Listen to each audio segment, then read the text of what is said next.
तो hello guys, तो स्वागत है आपका अपना चैनल मेंटोर कार्तिक में। जैसा कि हमारा सेमेस्टर 4 का सीरीज चल रहा था, तो आज हम लेके आए हैं आपके लिए भक्ति आंदोलन की विशेषताओं पर प्रकाश डालेंगे और इनकी क्या क्या विशेषताएं हैं भक्ति आंदोलन के, इस पे हम पूरा डिटेल्स में समझेंगे क्योंकि ये बहुत ही इम्पोर्टेंट है। ठीक है, सेमेस्टर 4 हिस्ट्री ऑनर्स के लिए बहुत ही इम्पोर्टेंट है। कोर 8 में, ठीक है, कोर 8, 9, 10 आपके लिए सेमेस्टर 4 में होने वाला है। तो हम कोर 8 का सिलेबस यदि आप नहीं देखे हैं तो हिस्ट्री ऑनर्स का देख लें वहाँ से। तो जैसा कि भक्ति आंदोलन की विशेषता पर हम प्रकाश डालने वाले हैं, तो वीडियो को अंत तक देखिएगा क्योंकि बहुत ही इंपॉर्टेंट है। डायरेक्ट क्वेश्चन पूछ सकता है कि भक्ति आंदोलन की विशेषता पर प्रकाश डालें, या फिर क्वेश्चन इसको घुरा कर पूछ सकता है कि भक्ति आंदोलन के स्वरूप की विशेषता कीजिए, या फिर ये क्वेश्चन या फिर ये क्वेश्चन, दोनों का अर्थ सेम है। ठीक है, यहाँ पे आपको स्वरूप दिया रहेगा, यहाँ पे आपको विशेषता दिया रहेगा। ठीक है, तो चलिए अब भक्ति आंदोलन की विशेषता प्रकाश डालिए और भक्ति आंदोलन के स्वरूप का स्पष्ट कीजिए। हो गया। तो इसका देखिए पहला पहला विशेषता हम आते हैं कि देखिए पहला विशेषता को अब अच्छा समझिए होगा, बहुत ही इंपॉर्टेंट है। ठीक है, तो पहला हम क्या लिखा है कि भक्ति आंदोलन का स्वरूप एकाश में नहीं था। ठीक है, यानी एक नहीं था भक्ति आंदोलन का स्वरूप, वरन ये विविधताओं से भरा हुआ था। विविधताएं मतलब हुआ कि बहुत अधिक, मतलब बहुत चीज़ का मेल, समझे ना, बहुत चीज़ का मेल। तो जैसे कि क्षेत्र हुआ, काल के अनुसार इसका स्वरूप अलग अलग है। अलग अलग कहने का अर्थ है कि इसका विविधताओं में जो हम जिसने बताएं, विविधताएं मतलब हुआ का बहुत ही अलग अलग विशेषता। ठीक है, तो उदाहरण के लिए अब समझते हैं। उदाहरण के लिए जैसे दक्षिण की, देखिए दक्षिण की भक्ति वेद और प्रबंध के बीच सामने पर आधारित था कहने। ठीक है, तो उदाहरण के लिए देखिए दक्षिण में इसका विशेषता अलग था। ठीक है, महाराष्ट्र में इसका विशेषता अलग था, बंगाल में इसका विशेषता अलग था, फिर आपका उत्तर भारत में इसका अलग विशेषता था। यानी 1, 2, 3, 4। ठीक है, ये याद रखिएगा। ठीक है, देखिए दक्षिण में क्या विशेषता था, दक्षिण यानी कहने का तात्पर्य कि भक्ति आंदोलन दक्षिण में कहीं ना कहीं उत्तर भारत से अलग था, उत्तर भारत से कहीं ना कहीं महाराष्ट्र अलग था, महाराष्ट्र की जो भक्ति थी कहीं ना कहीं, महाराष्ट्र की जो भक्ति थी वो बंगाल में कहीं ना कहीं अलग थी।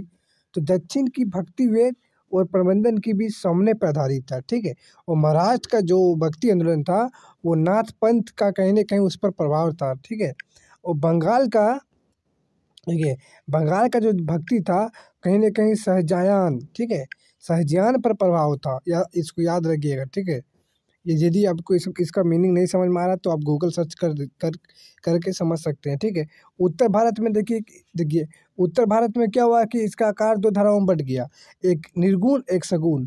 ठीक है, निर्गुण और सगुण हम बता सकते हैं इसका क्या अर्थ होता है। निर्गुण, निर्गुण का अर्थ होता है जो जो मतलब कहने का तात्पर्य कि जो तीर्थ यात्रा पर विश्वास नहीं करता हो। ठीक है, निर्गुण का अर्थ बता रहे हैं हम। जो तीर्थ यात्रा विश्वास नहीं करता हो, जो मंदिर पर विश्वास ना करता हो, जो मूर्ति पूजा ना करता हो, ठीक है, वो निर्गुण होता है। जस्ट इसका उल्टा होता है सगुण, जो सब पर विश्वास करता हो। ठीक हो, कहीं ना कहीं ये सही है। देखिए दूसरा, देखिए बहुत ही इंपॉर्टेंट है। जैसे कि भक्ति आंदोलन, जैसा कि हमने बताया कि उत्तर भारत में दो धाराओं में बट गया था, एक निर्गुण एक सगुण। तो कहीं ना कहीं आप यदि निर्गुण और सगुण के बारे में लिख देते हैं तो आपको नंबर मिल जाएगा। ठीक है, निर्गुण और सगुण भक्ति का दो स्वरूप अंतर था, जैसे कि दोनों का अंतर हम बता दिए। निर्गुण का अर्थ है कि जो तीर्थ यात्रा विश्वास ना करता हो, जो मंदिर पे ना जाता हो, जो मंदिर पर विश्वास ना करता हो, जो मूर्ति पूजा ना करता, वो निर्गुण हुआ। जब इसका सगुण होता है, ठीक है, अधिकतर मात्रा में सगुण ही भारत में पाया जाता है। सगुण का अर्थ है जो मूर्ति पूजा का विश्वास करता हो, जो मंदिर जाता हो, जो तीर्थ यात्रा में जाता हो। ठीक है, सगुण हुआ। निर्गुण जो मूर्ति पूजा, जैसे इसका उल्टा। ठीक है, तो हो गया, 2 नंबर हो गया। अब 3 नंबर देखिए आते हैं। 3 नंबर बहुत इंपॉर्टेंट है।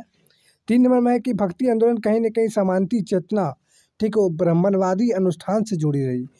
जरूर इसमें विश्वास कीजिएगा कि ब्राह्मणवादी अनुष्ठान जो रामानुज था, ये कहीं ना कहीं इससे संबंधित था। ठीक है, किंतु अधिकांश रूप से ये लोक चेतना, ये विविध था। इसके द्वारा जन सामान्य की भाषा अपनाया गया। बहुत ही इंपॉर्टेंट है, जन सामान्य की जो भाषा थे वो अपनाया। कहीं ना कहीं बंगाल में अलग भाषा बोला गया भक्ति आंदोलन के तहत, मतलब कि जो कहीं ना कहीं जो सामान्य जो जनता लोग थे उनके अनुसार भाषा को अपनाया गया, तो जो उसको अच्छा लगे, जो उसको समझ आया। ठीक है, चौथा में देखिए संत भक्ति के द्वारा समानती चेतना और जातिवाद का विरोध किया गया। ये इनका विशेषता था।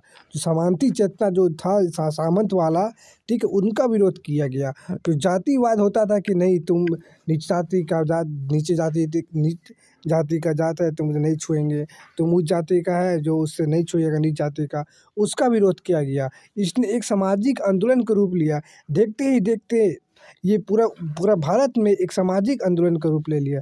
चौथा नंबर पॉइंट है इसका, ठीक है। आगे देखिए पांचवा पॉइंट क्या है।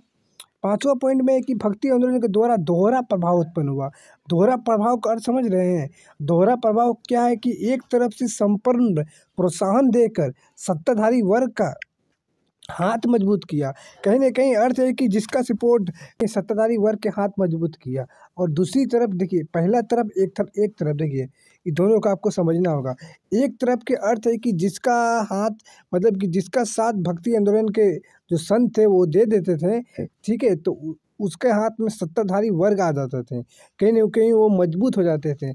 वही जिसका वो विद्रोह को हावी दी और फिर से आगे एक स्वतंत्र सिख राज्य और मराठा राज्य की स्थापना किया। कहीं ना कहीं इसका अर्थ है कि जिनके खिलाफ वो आ गए, कहीं ना कहीं उसका भी प्रभाव को कम कर दिया गया, ठीक है। कहीं ना कहीं ये समर्थन किया तो बहुत बड़ा मजबूत खड़ा कर लिया राज्य, और समर्थन नहीं हुआ तो गिर गया, ठीक है। यदि आप पढ़ेंगे जैसे मराठा राज्य, देखिए जैसे कि मराठा राज्य, सिख राज्य, गुरु नानक मराठा हुआ, ये कहीं ना कहीं गुरु नानक ये सब कबीरदास क्या है, कहीं ना कहीं सिख मराठा ही थे, जो कि बड़ा राज्य की स्थापना किया गया, ठीक है। एकजुट हुआ, ठीक है, एकजुट हुआ, लोग एकजुट हुए इसके तहत, जिसके तहत सिख राज्य की स्थापना हुई, मराठा राज्य की स्थापना कैसे हुई? यही भक्ति आंदोलन के तहत हुई, ठीक है। इनका विशेषता है, भक्ति आंदोलन की विशेषता, आपको ये सब लिखना होगा, ठीक है। आगे देखिए 6 नंबर, देखिए 6 नंबर बहुत ही इंपॉर्टेंट है, बहुत ही इंपॉर्टेंट, MBBI है, ठीक है। 6 नंबर याद रखना होगा। भक्ति आंदोलन के प्रभाव तथा महत्व का आकलन महिला भक्तों के संदर्भ में किया जाएगा, ठीक है, बहुत ही इंपॉर्टेंट है। महिला के संदर्भ में भी करना बहुत ही जरूरी है। देखिए कश्मीर में देखिए, ठीक है, यहाँ 1 मिनट, देखिए कश्मीर हुआ, राजस्थान हुआ और कर्नाटक हुआ, ठीक है। यहाँ से हम चेंज कर लेते हैं रंग। जैसे कि कश्मीर में क्या हुआ, लल्ला देवी, ठीक है। राजस्थान में मीराबाई हो गया, और कर्नाटक में क्या है, महादेवी अक्का। ये याद रखिए, कश्मीर में अल्ला देवी, ठीक है, अल्ली देवी, और राजस्थान में मीराबाई, और कर्नाटक में महादेवी अक्का की गणना की जा सकती है, ठीक है। अब क्वेश्चन मिलान चिन्ह दे देगा कि कश्मीर, राजस्थान और कर्नाटक, अब उल्टा पुल्टा कर देगा, यहाँ का संत और वहाँ का संत, ऐसे मिलान चिन्ह दे देगा, ऑब्जेक्टिव में क्वेश्चन पूछ सकता है, ठीक है। गणना किया गया, और हाँ, और इन महिलाओं को कार्य किया था, ये क्या मतलब इसने क्या किया कि जो इतिहास में जाने लगा। इन महिलाओं ने गृहस्थ जीवन उत्पीड़न, जो गांव में महिलाओं पर जो उत्पीड़न होता था, उनके समर्थन में खड़ा हुआ। जो वैवाहिक संबंध था कि छोटा उम्र में शादी कर दिया जाता, उनके खिलाफ हुआ, ठीक है। कहीं ना कहीं ये उत्तर भारत की भक्ति खोजने का प्रयास किया गया उत्तर भारत में, ठीक है। बहुत बड़ा छाप छोड़ा इन लोगों ने। फिर आगे क्या हुआ कि इन महिला संतों के द्वारा जो पितृ शादी सामाजिक व्यवस्था था, कहने का तात्पर्य समझे। जैसे कि क्या होता था, अभी का समाज क्या है, पुरुषात्मक है ना जी, पुरुषात्मक है। हड़प्पा में पितृसात्मक था। कहीं ना कहीं समाज में हड़प्पा में क्या होता था कि समाज में माता का पूरा हेड होता था।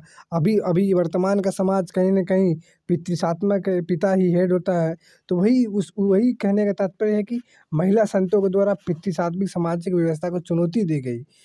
इसका कहना है कि नहीं, पितृसात्मिक समाज है तो क्या हुआ, हम लोग भी हेड बनेंगे, ठीक है। वो हेड बनने की कहीं ना कहीं अपने को, आपको, महिलाओं को, सामाजिक व्यवस्था को आगे बढ़ाने की प्रयास किया गया, ठीक है। भक्ति आंदोलन को सामाजिक महत्व का आकलन करते हुए इस कारक को भी ध्यान में रखना चाहिए, ठीक है। बहुत ही इम्पोर्टेंट है ये महिलाओं के संदर्भ में जो विशेषता बताया गया है, बहुत ही इम्पोर्टेंट है।